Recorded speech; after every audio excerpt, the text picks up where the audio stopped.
Hi everyone, welcome back to our channel. We're the Dawnties. My name's Rochelle. I'm your favorite Donna. And today we're going to talk about the best books that we read in the month of October. Spooky book season. Yes. So every month we like to talk about our top 3 favorite books that we read the previous month. Just to kind of give you guys a taste of like what we're enjoying and what we would recommend out to others who like the similar taste as us. And because we read so much, we can't just do a full wrap-up, so, because that would take forever. And a lot of books that I read, I tend to forget. Unless they're like super amazing, like they're a good time during the read, and then it's like, I read that? Did I? Am I sure? So. I did the same thing. Exactly. You don't have room for all of that. Because she asked me last night, did you read such and such? And then I went back on Goodreads and I went, oh yeah, I did read that. That was the one that, Yeah. Okay, yeah. I remember. So we like to go over our favorite books that we read, and I am surprised by by 2 of my top 3. I'm very surprised because they are both horror books. Told you it was spooky season. Spooky. And I do apologize for this video coming out late. We wanted to put it up on the 1st, but here we are. We've had some issues at home, and it's been very loud here, and a lot of people coming in and out, and this is really the only time we have to film our next few videos, because we're going to have more people coming in and out tomorrow, and who knows how many weeks after that. So they said if everything lines up right, our house will be put back together by Thanksgiving, y'all. Fingers crossed. So we're not sure how the filming's going to go over the next month. Yeah. November might be, hey, where'd they go? Yeah. But we're going to try to keep our upload schedule, which is 2 days a week. If you didn't know, we post every Wednesday and Saturday. And yeah, we're not everything towards the end of October laid out the way we wanted it to. But it's okay. It's okay. Hey, we're here. We're rolling with it. We're going with it. Okay, so do you want to start first? Okay. Okay, so tell me about one of your favorite books. All right, one of my favorite books I read this month was The Stand by Stephen King. I actually... It's like a book. It's a book. Well, yeah. Okay. And I first read this like 35 years ago. Okay. Okay? So, I mean, I read a lot of the older Stephen Kings, and I'm going back and I'm rereading some of them. Reread The Stand this month, and I gave it 4 stars. Okay, so this is one that I've never read, and I've never seen the movie or even the TV show adaptation they did. I know nothing about The Stand, so tell me what it's about. I'm going to tell you right off the bat. Yeah. The first part, because it's in like 3 parts, I think. Okay. The first part of the book hits a whole lot different this time than it did 35 years ago. Why? Because there's this thing called Captain Trips, and it's like a super flu. Oh. Wipes out everybody. So gotcha. Okay. The first part of it where people are dying, and because of the super flu, that hit a whole lot different in 2023 than it did 35 years ago the first time I read it. Okay. So it's really, it makes you stop and think. It makes you stop and think. Okay. So first part of it was really good. Then it's all about, what would happen if something happened and a whole bunch of people died.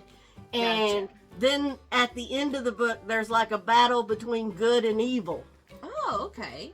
So is it considered horror? Because I know a lot of his like 80s books, 70s and 80s are like heavily horror.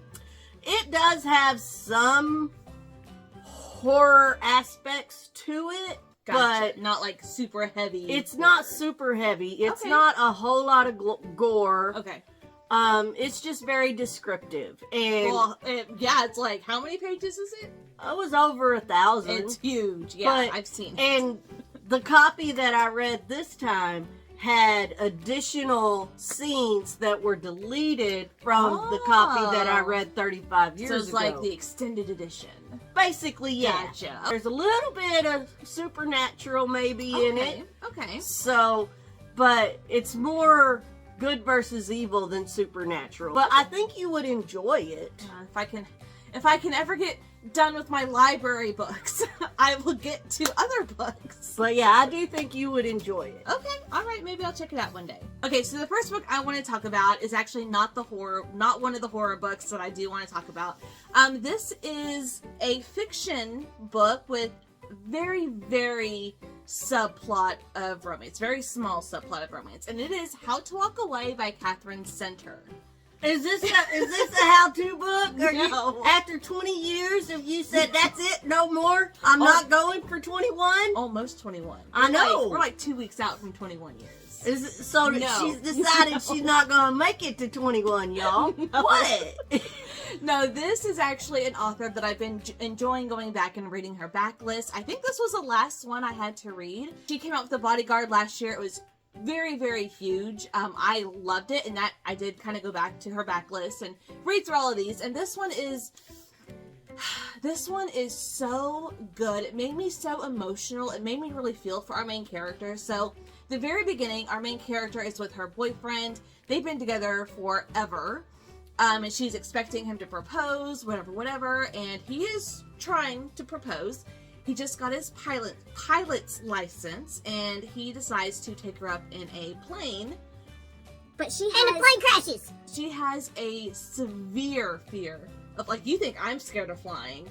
This girl was so relatable in that aspect of just having that fear of flying. So she tries to get out of it. She's like, no. And he's like adamant about it. So she's like, okay, he's gonna propose from the plane, whatever. It's gonna be something. So she goes with it. The plane crashes. The plane crashes. How'd I know? But this is at the very first chapter sets all this up. So the plane crashes. He walks away with nothing, not a scratch on him. She is severely injured. And you're slowly revealed how severe her injuries are and how it's going to affect the rest of her life, while her almost fiance is out on a binge because he feels super horrible because he knows that she didn't want to get in the plane, but he made her, and he did this to her, and he messed her up. And it's really her coming to terms with the aftermath, and if this is a guy she really wants to be with, because he's nowhere to be found whenever she does come to. This was just really, really good. I really love the love interest in here that's not the boyfriend, but this was just such a moving story. Probably my favorite outside of The Bodyguard of all of Catherine Center's books. This one I gave 5 stars. Loved it. It was so good, so moving, and just a really powerful story. Well, when you first started talking about it, you said how you really feel for the main character. Yeah. I want you to know. What? I am your main character. Make me feel something. Move me. You feel that? Okay, so next I read 0 Days by Ruth Ware. Ooh, I'm excited to read that one. You hadn't read it yet? Not yet. Okay. Not yet. I'm not going to go into a whole lot of details then, because she hadn't read it yet. Yeah. But I'm going to say the opening part of it, her job is pretty cool. It has something to do with, like, techie and, like, security or something? It's security, Yeah. but basically these companies hire her and her husband, they're a team, Okay. and they hire them to try to break into their company. So they can find Try to fool the security system. So they Try can to find make- the vulnerabilities and make it better. Mhm. Okay, because she's so good at breaking into. And she's like Sydney Bristow, Oh, sneaking around, oh, but her say husband no more. sits at home on the computer, and he's got the blueprints and all of this, Yeah. that, and the other, and Yeah. he's in her ear saying, okay, turn left down here. Gotcha. So they worked. She does the field work. He's behind the scenes, kind of a thing.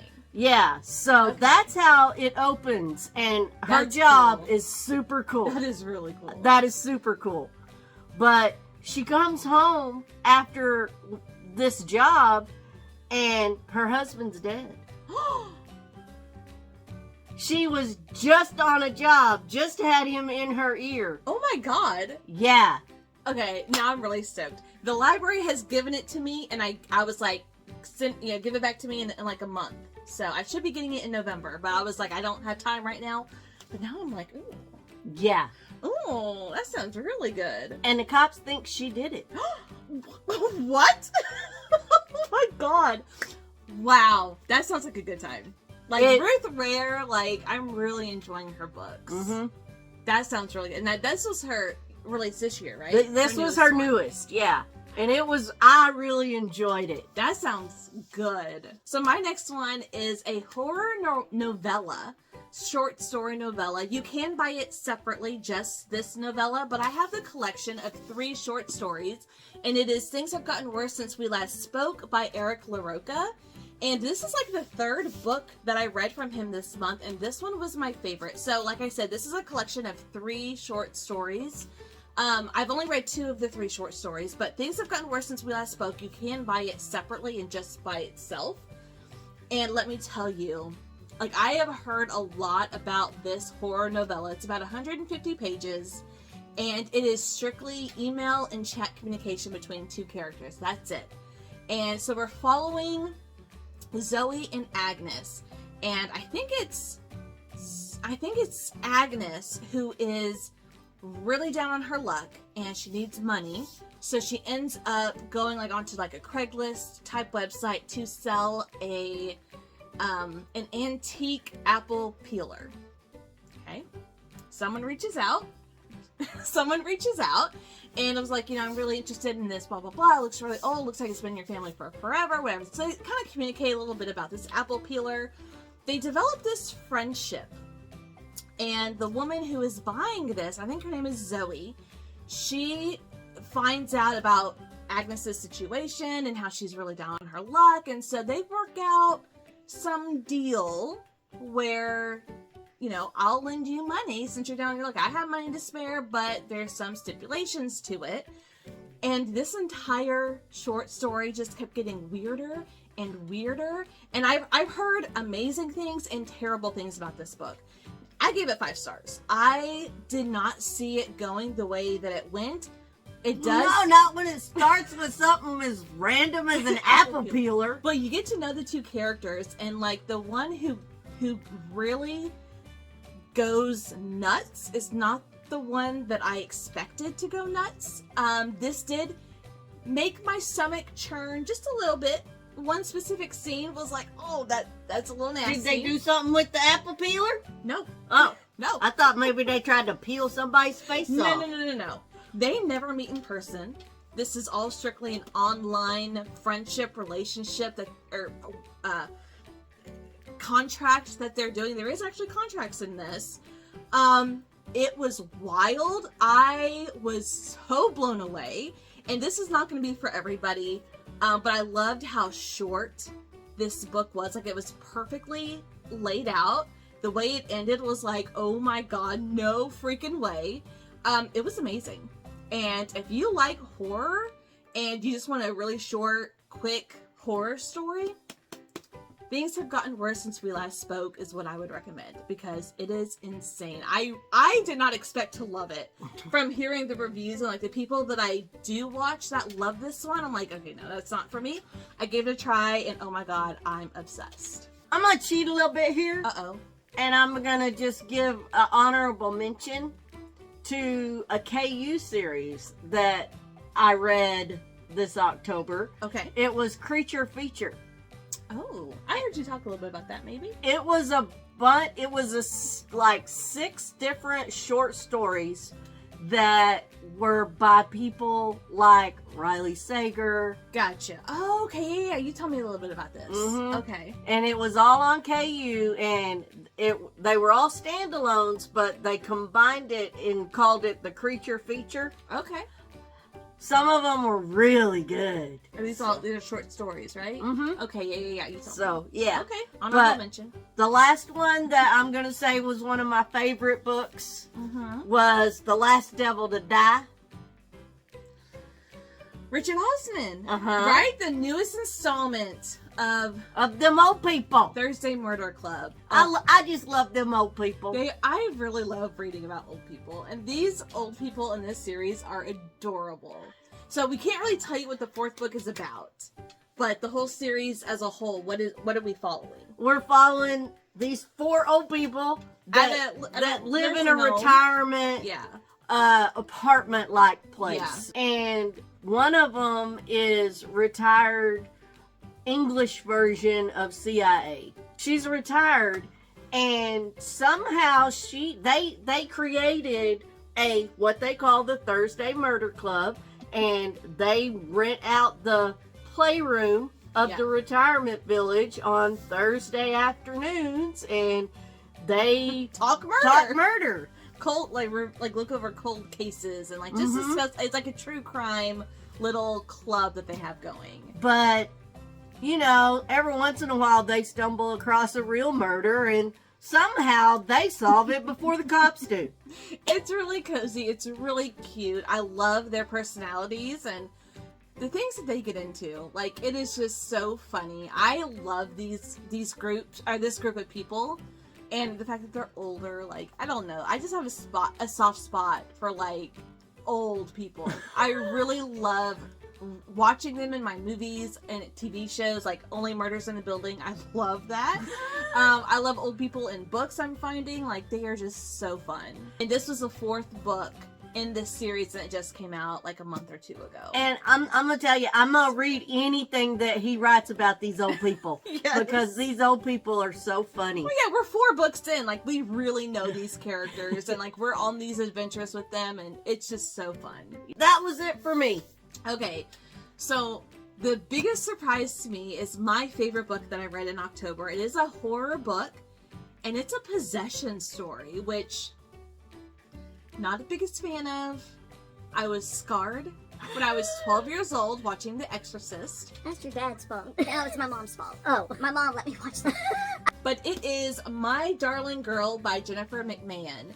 And from this cover, like, I'm like, okay, like, it said it's a horror book, and you have, like, the blood coming out of her hands, but it's very subtle. Like, I'm like, okay, it's gonna be, like, a touch of horror. I'm thinking, I've never read a book by this author, so I was thinking more like Rachel Harrison. I have. Yeah. I was thinking more like Rachel Harrison. Very, like, subtle horror, not really. She gets into it. But this story, so we're following this woman who has scars on her back from her mother when she was a child. And as soon as she could, she left home, and she doesn't really talk to her mom. She has a brother. They experience the same things. There's really weird things with their mom, and she kind of discusses it a little bit. Well, she's married. She has 2 children. One's a teenager. One's like 5 or 6. There's quite a big age gap between her 2 children. She gets a call, and her mother is dying of I don't think it's cancer. It's some disease. But basically her body is shutting down. She only has a few weeks to live. And she wants to go live with her daughter and their family so she can spend time with her grandchildren and whatever before she goes. So she discussed it with her husband, and they decide, fine, it's only for a few weeks, and this is like her last wish, and we haven't had the best relationship.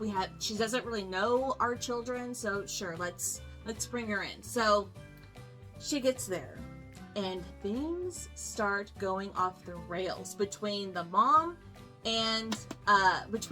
who's dying and the mom we're following, her daughter. Oh, okay.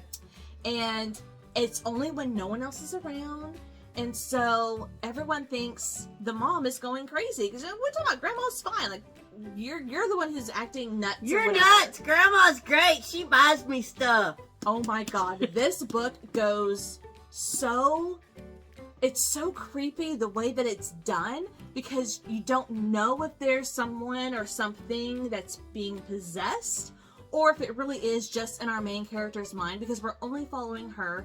We don't get anyone else's perspectives, I don't think. It's just her. So we're like, is she unreliable, or is she like just imagining things? Like, it's very weird, but the way this book ends had me give one of those reactions where I was like, no freaking way. No freaking way that's how it's gonna end. It was so good. I was so surprised at how horrific this story was. Not in like a gore, like, I know there's blood there, but not like in a gory way, but in in a very spooky, like, give chills down your spine kind of a feel. And this feather has a big significance in the story that we don't come to find out till later. But oh my gosh, I was so surprised. I loved a horror book, and this was the best book that I read in the entire month of October. Go figure. Like, who would have thunk? Go figure. Who would have thunk? So here's a look at our top 3 favorite books we've read in the month of October. Leave a comment down below. Let us know if you have read any of these or what your favorite book for the month of October was. I would love to know. Because even though we're past spooky season, I still have some horror books and thriller books on my read spooky TBR. all the time. I also read a lot of Christmas books in October. In between the spooky? Yes, I did. I had to space it out. I couldn't do all spooky, but I read a lot of spooky. I did. But that's going to do it for us today. Thank you guys so much for watching, and we'll see you in our next video. Bye! Bye.